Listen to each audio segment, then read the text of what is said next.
Is it really possible to have a tour during this snowing day?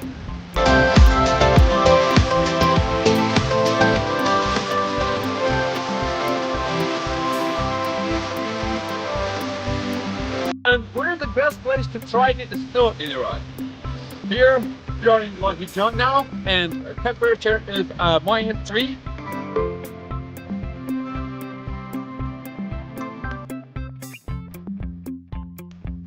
I'm freezing now, but during the winter time and snowing days, we shouldn't forget the birds and animals.